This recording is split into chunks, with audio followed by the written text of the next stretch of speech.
Bakas sa mga pahayag ni Matteo Guidicelli na hindi pa rin nagkakaayos ang relasyon nila ng magulang ni Sara Geronimo. February 20, 2020, nang lumabas ang kontrobersyang secret wedding ni Matteo at Sara. Dito na balita na dumating sa reception ng nasabing kasal ang ina ni Sara na si Mommy Divine.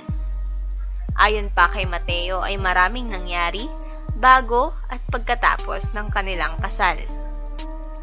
Before we got married, grabe yung raid namin. A week before lockdown. Feb 20, 2020, we got married. Very small wedding. A week after was supposed to be our wedding with our friends. But lockdown happened.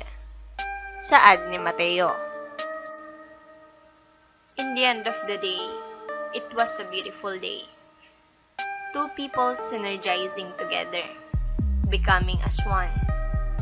That was one of the best days of my life. It wasn't perfect, but I consider it the best day of my life. Dagdag pa ng aktor. Nilahad pa ni Matteo na nais niyang military wedding ang kanilang kasal dahil nais niyang kasama ang mga kaibigan at mga kamag-anak. Hers naman very private. Very private. She really wanted private, solemn with family, and just loved one's wedding, kumbaga. Aniya.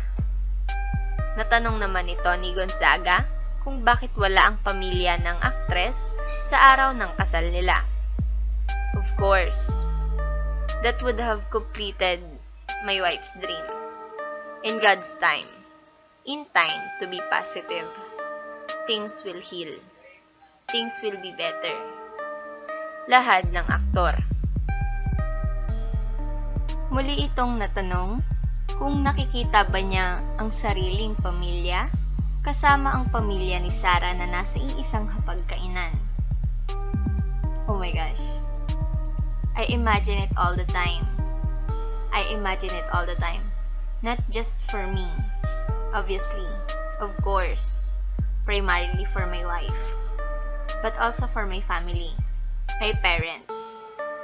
I believe our parents raised us up and worked so hard for us that one day, they could marry a woman and man, and two families combined.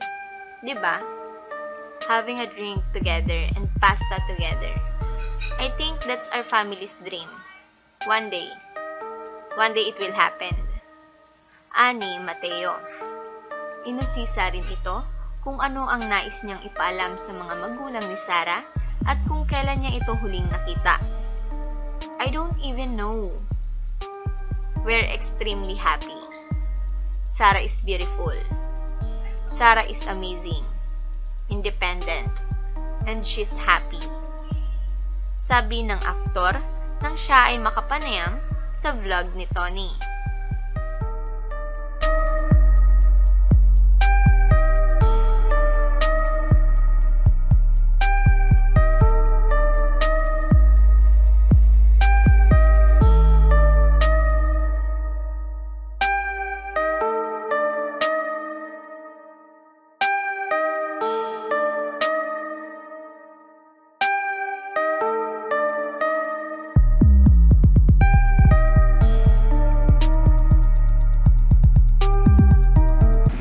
Share, subscribe!